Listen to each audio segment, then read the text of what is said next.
आज हम आपको जिस सच्ची घटना के बारे में बताने वाले हैं वो घटना है मिजोरम की, जहां पर एक मुस्लिम परिवार में आलिया नाम की लड़की रहती थी जो कि साल 2021 में 11वीं क्लास की एक स्टूडेंट थी।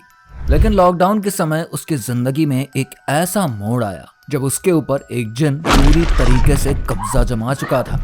आलिया का कहना है कि आज भी जब वो उस घटना को याद करती है तो उसकी पूरी बॉडी सुन्न पड़ जाती है। आलिया के साथ क्या घटा था जानते हैं इस सच्ची घटना के बारे में। लॉकडाउन के समय आलिया अपने कमरे में सबसे अलग होकर एकांत में रहने लगी थी, लेकिन ना जाने क्यों उसका शरीर दुबला पतला होता जा रहा था। रात में उसे ऐसे डरावने सपने आने शुरू हो गए थे जिससे वो रात में ही चीखने चिल्लाने लगती थी। इसके बाद आलिया के पेरेंट्स आलिया को एक डॉक्टर के पास लेके गए, लेकिन डॉक्टर भी आलिया के अंदर की बीमारी का कोई भी पता नहीं लगा पाया और उसे नॉर्मल सी दवाइयां देकर वापस घर को भेज दिया। लेकिन आलिया के ऊपर उन दवाइयों का भी कोई असर नहीं हुआ और ये सारी चीजें आलिया के साथ दिन ब दिन बढ़ती ही जा रही थी। फिर आलिया को उसके पेरेंट्स एक मौलवी के पास ले गए। मौलवी ने जैसे ही आलिया को देखा वो काफी ज्यादा घबरा गया और उसने बताया कि आलिया के शरीर में एक जिन्न है।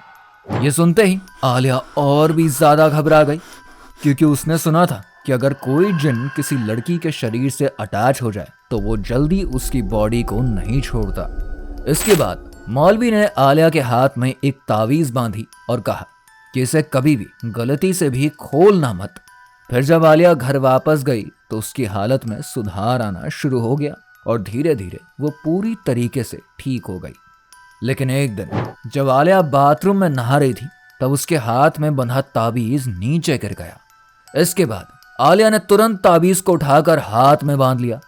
इसके कुछ समय बाद आलिया को ऐसा महसूस हुआ कि इस ताबीज के बिना वो ज्यादा अच्छा महसूस करती है, इसीलिए उसने ताबीज को उतार कर रख दिया। लेकिन कुछ ही समय के बाद आलिया की तबीयत दोबारा से बिगड़नी शुरू हो गई।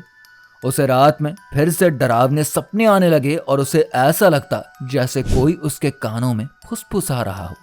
इसके अलावा उसके शरीर पर ऐसे खरोच के निशान भी मौजूद रहते थे जिसे देखकर ऐसा लगता था कि किसी दूसरे इंसान ने ये खरोच उसके शरीर पर मारी है। इनके बाद आलिया को दोबारा दूसरे मौलवी के पास ले जाया गया, जहां पर मौलवी आलिया को देखते ही सब कुछ जान गया और आलिया से पूछा कि तुमने वो ताबीज क्यों निकाली। तब आलिया ने कहा कि उसे ताबीज के बिना अच्छा महसूस हो रहा था, जिस पर मौलवी ने कहा ऐसा तुम्हें इसलिए लग रहा था क्योंकि वो जिन ऐसा चाहता था जिससे कि तुम इस ताबीज के बिना अच्छा फील कर सको और वो दोबारा से तुम्हारे ऊपर काबू पा सके। इतना बोलने के बाद मौलवी ने कहा कि अब देर हो चुकी है, लेकिन फिर भी मैं एक ताबीज देता हूँ। और फिर मौलवी ने आलिया को एक ताबीज दी और कहा इसे किसी भी हाल में हाथ से मत उतारना। लेकिन एक दिन आलिया अपने बेड पर सो रही थी, तभी उसके पास एक परछाई चलती हुई आई। उसने आलिया को बाथरूम में जाने को कहा। आलिया मानो उसके वश में हो। वो बाथरूम में गई, जहां पर जिन ने आलिया से अपना हाथ काटने को कहा। आलिया ऐसा नहीं करना चाहती थी और वो डर के मारे कांप रही थी, लेकिन फिर भी उसके दिमाग पर जिन ने कब्जा किया था और उसने कांपते हुए अपना हाथ काट लिया। लेकिन हाथ कांपने की वजह से उसने अपनी कलाई पर जिस जगह काटा था वहां पर कोई भी नस मौजूद नहीं थी, जिससे कि उसे डॉक्टर ने बचा लिया।